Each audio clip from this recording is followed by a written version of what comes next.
네, 안녕하세요. 테슬라 투자로 은퇴하기 아트람TV입니다. 오늘은 테슬라 유럽에 달렸다라는 주제로 말씀을 드릴게요. 왜 유럽에 달렸을까요? 같이 알아보도록 하겠고요. 미국은 이미 경기 침체 상황에 이르는 것도 같습니다. 그 이유에 대해서 말씀을 드리겠고요. 리비안을 보면 테슬라 주가도 보일 것 같습니다. 3대 지수 현황 간략히 살펴보고 가도록 하겠습니다. 3대 지수 오늘 모두 좀 크게 올랐습니다. 다시 한번 S&P 500이 4천선을 넘어섰고요. 나스닥의 상승에 힘입어 다 올랐다라고 볼 수 있을 것 같습니다. 계속해서 기술주 성장주들이 힘을 받고 있는 상황이에요. 아무래도 이런 이유에는 금리가 이미 오를 만큼 올라서 이제 더 이상 오를 룸이 없지 않나. 그렇기 때문에 이제 금리가 좀 안정화되지 않을까라는 것도 배경으로 들 수 있겠고요. 거기에 더불어서 최근 은행권 리스크가 발생을 했었는데 미국 당국 그러니까 연준과 재무부에서 이를 급한 불을 꺼트리듯이 아주 빠른 대응으로 분위기를 극적으로 호전시켰습니다. 그러면서 나스닥에 좀 더 힘이 좀 실리는 분위기입니다. 특히 오늘은요, 전일 장 마감 이후에 마이크론의 실적 발표에 힘입어 장 초반부터 기술주 전반이 상승을 보여주었는데요. 실제 마이크론의 실적은 좋지 않았습니다. 분기 사상 최대 손실을 기록했어요. 매출액은 우리 돈 기준으로 4조 8천억 원, 영업 손실을 3조 원 정도나 달성을 했습니다. 상당히 큰 손실폭이라고 할 수 있겠는데요.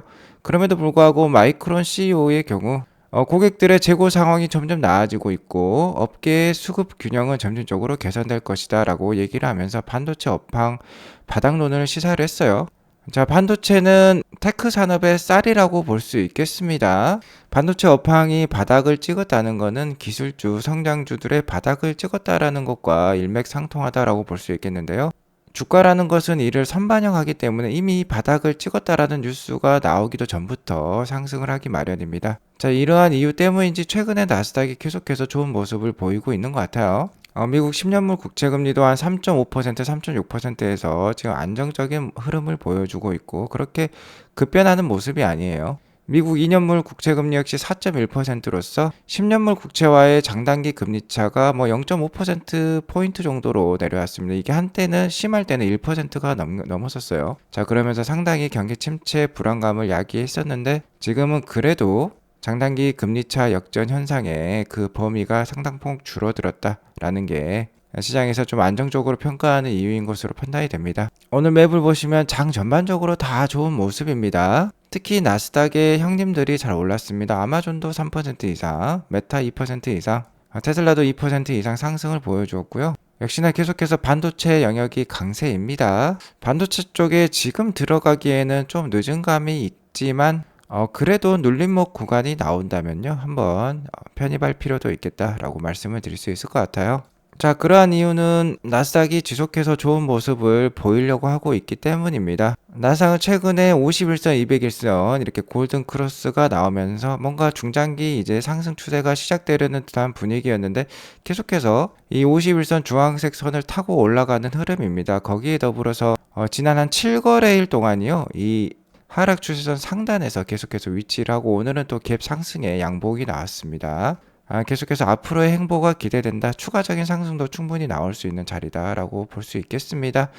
곳곳에서 그 미디어와 뉴스에서 위기감을 조성을 하고 있어요. 하지만 자, 이러한 모습을 봤을 때는 역시 시장에 머물러 있어야 하는 구간이라고 저는 생각을 하고 있습니다. 자, 이 노란색 추세선을 깨지 않는다면 그리고 만천선을 깨지 않는다면 아직까지는 계속해서 보유, 유지 전략이 중요하겠다라고 말씀을 드릴 수 있을 것 같고요. 이러한 나스닥 상승의 기반에는요, 연준의 기준금리 인상이 이제 끝나지 않았을까라는 시장의 기대감이 작용하고 있다라고 볼 수 있겠습니다. 자, 어제만 보더라도 다음 FOMC는 5월 3일에 있는데요. 이날 베이비 스텝 그러니까 0.25%포인트 금리 인상 확률이 40.6%였는데 이게 오늘 새벽에 또 확인해 보니까 소폭 감소를 했습니다. 이게 소폭 감소했다는 거는 금리 동결 확률이 올랐다는 거예요. 자, 5월에 금리 동결 확률이 59%대였는데 이제 60%대까지 올라왔습니다. 만약 정말 5월 3일 정도에 이 금리 동결 확률이 계속해서 올라서요. 정말 금리 동결이 된다면 지속해서 나스닥 위주의 반등이 충분히 일어날 수도 있습니다.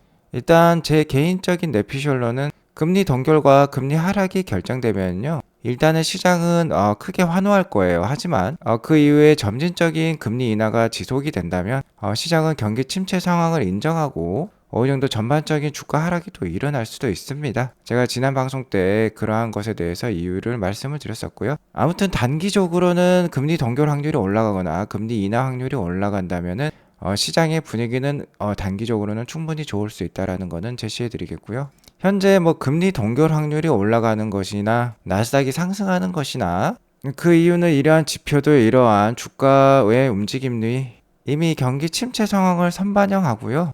주가가 반등하는 모습을 보이고 있다. 주가는 경기 침체 상황 이유를 생각하고 또 움직이고 있다라고도 얘기를 할 수 있겠습니다. 지금 보시는 차트는 미국 가계의 순자산의 증감을 표현한 차트인데요. 미국인들의 자산은 부동산뿐만 아니라 우리나라보다 훨씬 더 주식 비중이 높다라고 볼 수 있는데요.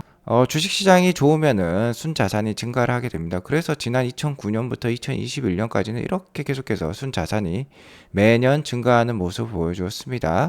순자산이 감소했던 해는 한 3년 정도를 둘 수 있겠는데요. 2002년과 2008년과 현재 2022년, 그러니까 작년을 말씀을 드릴 수 있을 것 같습니다. 자, 2008년에는 글로벌 금융위기 리먼 브라더스 사태가 있었죠. 이때도 미국 가계의 순자산이 한 8조 3천억 불 정도가 감소를 했었는데요. 작년에도 한 이의 절반에 준하는 한 4조 1천억 불 정도가 감소를 했어요. 자, 그러니까 이미 작년부터 경기 침체 상황에 이미 있었다라고 볼 수 있겠습니다.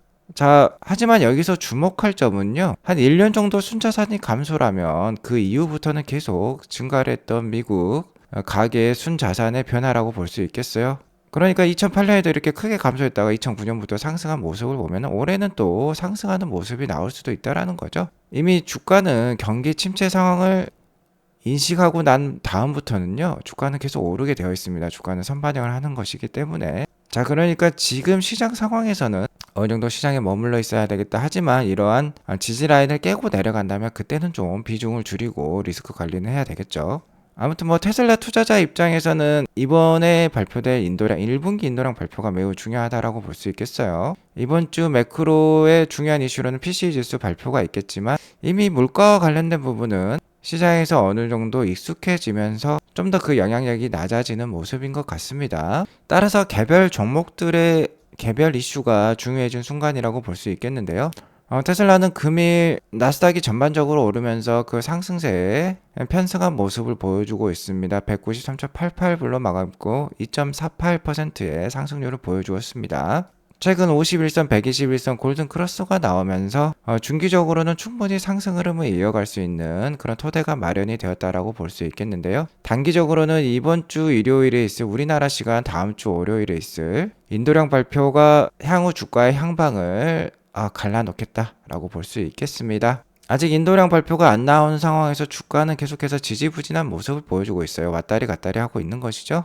자, 아마도 인도량 발표는요, 우리나라 시간으로는 4월 3일 월요일 한 12시경이 될 것 같습니다. 점심 먹을 시간인 것 같아요. 작년 1분기에도 한 12시 50분 정도, 그러니까 점심시간이 끝나는 시간 정도에 발표가 되었었습니다. 자, 그리고 오늘장 특징주로는 리비안을 꼽을 수 있겠는데요. 한 리서치 회사에서 리비안의 이번 분기 인도량이 예상보다 강할 가능성을 제기를 했습니다. 그러면서 오늘 주가가 뭐 10% 가까이 급등을 보여주었어요.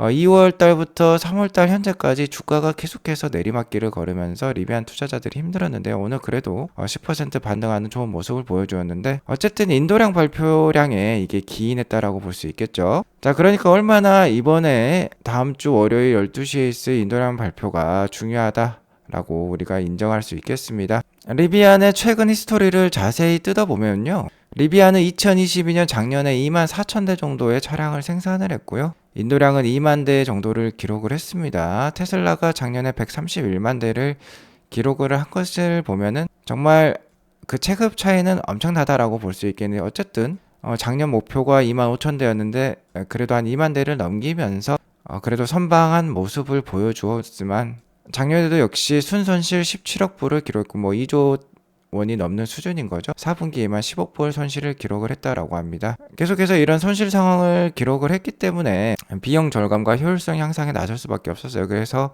지난 2월달, 이번 2월달에 6%의 인력을 해고를 했고 3월달에도 더 안 좋은 뉴스가 있었습니다. 자사 차량 12,700대 이상을 리콜을 하기도 했어요. 그러면서 주가가 많이 떨어졌지만 어쨌든 이번 1분기에 8,145대의 등록 대수를 기록하면서 상당히 많은 양의 인도량을 기록을 했다라고 볼 수 있겠죠. 작년 한 해 총 2만 대 정도를 인도했는데 1년에 4분의 1이죠. 한 분기 만에 8,000대, 그러니까 거의 작년 판매량의 절반 가까이를 인도를 했으니까 인도량이 컸다라고 볼 수 있겠습니다. 그러면서 주가가 많이 올랐어요. 따라서 테슬라 역시 이번 인도량 발표가 매우 중요하다라고 볼 수 있겠습니다. 인도량이 상당히 많이 나오면 리비안이 거의 10% 가까이 오른 만큼 테슬라도 뭐 몸집이 크긴 하지만 뭐 4, 5%는 당일에 크게 오를 수도 있겠죠. 자, 그리고 그를 발판 삼아서 계속해서 상승 추세를 이어갈 수도 있을 것입니다. 자, 이와 관련돼서 기관들의 인도량 예상치를 살펴보면요, 테슬라의 대표적인 불 세력 중에 하나인 웨드부시 증권사에서는 테슬라의 목표 가격을 225불을 재확인하면서 인도량도 약 42만 대에 달할 것으로 예상을 했습니다. 시장 컨센서스와 거의 일치하는 수준인데요. 모델 Y와 3는 40만 2천대, 모델 S와 X는 18,000대를 인도할 것으로 예상을 하고 있습니다. 역시나 최근 2024년은 불안정한 거시 경제 환경이라고 볼 수 있겠죠. 자, 앞으로 어떠한 일이 벌어질지 모릅니다. 최근 은행 리스크 위기를 통해서 경기 침체 상황에 접어들 수도 있고요. 더욱더 침체될 수 있다는 거죠. 하지만 또 최근에 연준이 또 스멀스멀 돈을 또 풀고 있습니다.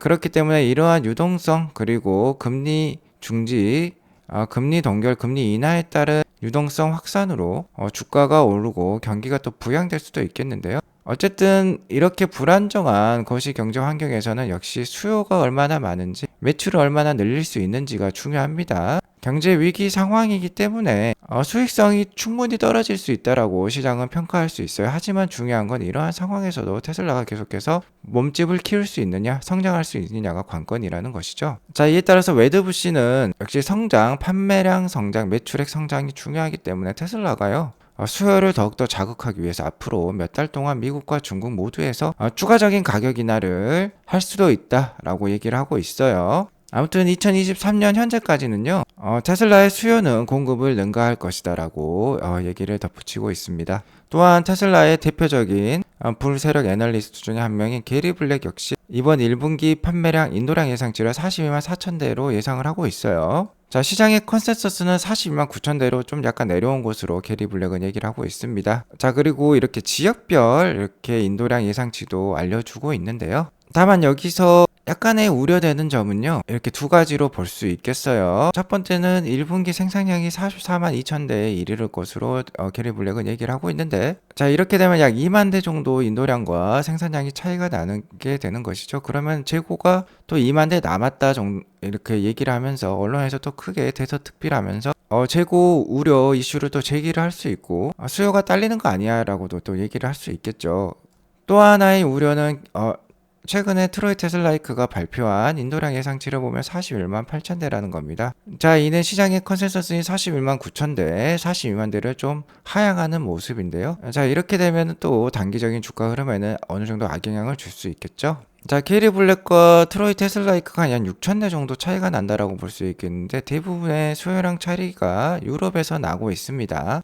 게리 블랙은 유럽의 판매량을, 인도량을 8만 5천대까지 보고 있고, 트로이 테슬라이크는 한 7만 7천대 정도를 보고 있어요. 그러니까 여기에서 한 8천대 정도 차이가 나기 때문에 대부분의 수요량 차이가 유럽에서 나고 있다고 볼 수 있겠습니다. 자, 물론 유럽 시장에선 전년 동기 대비로 한 44%나 성장이 예상이 되는 순간이라고 볼 수 있겠는데요. 자, 이번에는 좀 트로이 테슬라이크가 틀리길 바라겠고요. 실제로 유럽 상황을 살펴보면 아주 좋은 모습입니다. 유럽의 전기차, 그러니까 순수 배터리 EV를 판매하고 있는 8개 주요 회사의 마켓 쉐어를 살펴보면요, 여기 보시면 테슬라, 폭스바겐, 르노, 현대, BMW, 기아, 아우디, 닛산이라는 업체가 있는데, 이 업체가 메인 업체죠. 메인 업체의 전체 마켓 쉐어는 약간 이렇게 줄어드는 추세입니다. 이 막대 하나하나가 한 개의 분기를 뜻하는데요. 2023년 1분기를 보면 이 전체 8개 회사 주요 카메이커의 전체 배터리 EV 시장 점유율은 약 한 58% 정도를 보여주고 있어요. 하지만 테슬라 있는 이 권색 막대인데요. 최근에 한 4개 분기 동안 계속해서 증가하는 마켓 쉐어를 보여주고 있습니다. 그러니까 시장의 메인 플레이어들의 전반적인 마켓 쉐어는 줄어들고 있어요. 아무래도 신생 기업들이 계속해서 나오고 있기 때문이죠. 하지만 테슬라는 계속해서 마켓 쉐어를 늘려서 최근에 20%까지 다시 도달을 한 모습입니다. 그러니까 유럽, 뭐 독일이라든지 여기 프랑스, 영국, 뭐 이태리, 네덜란드, 노르웨이 주요 시장들이 다 망라되고 있는데요. 테슬라는 계속해서 판매량 성장을 보여주고 있는 거예요. 또한 현재 유럽 주요 4개 시장 노르웨이, 스웨덴, 네덜란드, 스페인의 일일 배송 수치의 이런 모습을 보면요. 3월 말로 갈수록 계속해서 테슬라는 급상승하는 모습입니다. 최근에는 대표적인 경쟁사인 폭스바겐의 한 2배에 이르는 데일리 리포팅을 보여주고 있어요. 자, 그렇기 때문에 유럽 시장 그렇게 크게 우려할 것은 아니다. 잘 발전하고 있다라는 거 우리가 확인해 볼 수 있고, 이에 힘을 보태는 건 역시 기가 베를린의 성장이라고 볼 수 있겠습니다. 기가 베를린은 최근 주당 5,000대 생산에 도달을 했어요. 여기 보시면 눈부신 발전이라고 볼 수 있겠는데, 작년 3월 달에 공장이 가동을 하기 시작하면서 한 3개월 만에 주당 1,000대 생산에 도달을 했습니다. 하지만 현재는요, 주당 1,000대 생산 정도를 늘리는 데 있어서 27일밖에 안 걸리는 거예요. 주당 1,000대씩 늘리는데 뭐 3개월에서 한 4개월 정도 걸렸던 테슬라였는데 이제는 한 달도 안 걸린다는 겁니다. 자, 그렇기 때문에 유럽 시장 그렇게 우려할 것은 아니다라고 제가 말씀을 드리고 싶고요. 그렇기 때문에 유럽 시장에 있어서는 트로이 테슬레이크가 틀리고 게리 블랙이 좀 맞았으면 하는 바람이 있습니다. 아무튼 시장의 컨센서스는 41만 9천 대에서 42만 대인데요. 게리 블랙의 말처럼 테슬라가 1분기 42만 4천 대의 인도량을 기록하게 된다면 당연히 분기 신기록이고요. 분기 신기록은 전년 4분기 40만 5천 대였는데 이걸 넘어서는 42만 4천 대가 된다는 것이고, 이는 큰 주가 상승으로, 그리고 중장기 주가 추세의 상승으로도 그 시발점으로도 충분히 기록이 될 수 있는 날이라고 볼 수 있겠습니다. 그러니까 다음 주 월요일 주가가 상당히 중요하다라고 볼 수 있겠는데요. 자, 이날 인도량 발표가 얼마나 중요하냐면 테슬라 전반적인 그리고 일론 머스크에 대한 신뢰를 다시 한번 확인할 수 있는 날이기 때문입니다. 지난 3월 1일 인베스터 데이 때 일론 머스크는 테슬라의 수요는 뭐 무한정하다, 현재 생산대는 그런 캐파보다 수요가 훨씬 더 초과하고 있다라고 얘기를 하고 있기 때문에 인도량 발표로 이를 입증을 해야 됩니다. 만약 이번 분기에 딜리버리 미스를 기록을 하게 되면요, 그러니까 42만 9천 대를 이하하는 판매량이 나오게 된다면, 인도량이 나오게 된다면, 지난 2개 분기 연속 인도량 미스를 보여줬던 테슬라였어요. 3쿼터, 4쿼터 인도량 미스하면서 마이너스 9%, 마이너스 12% 당일 주가 하락이 있었으면 상당히 무서운 날이었죠. 이렇게 되면 다시 한번 주가 폭락의 악몽이 되살아날 수도 있는 것입니다. 그러니까 신뢰성 회복을 위해서라도 이번 분기에 인도량 발표가 매우 중요하겠다, 42만 대를 넘겼으면 좋겠다라고 말씀을 드릴 수 있을 것 같고요. 계속해서 인도량과 관련된 추가적인 뉴스가 나오면 알려드리도록 하겠습니다. 오늘 이것으로 방송을 마치겠고요. 오늘 방송이 도움이 되었으면 구독과 좋아요, 알람 설정 꼭 눌러주세요. 좋은 하루 되시기 바라겠습니다. 감사합니다.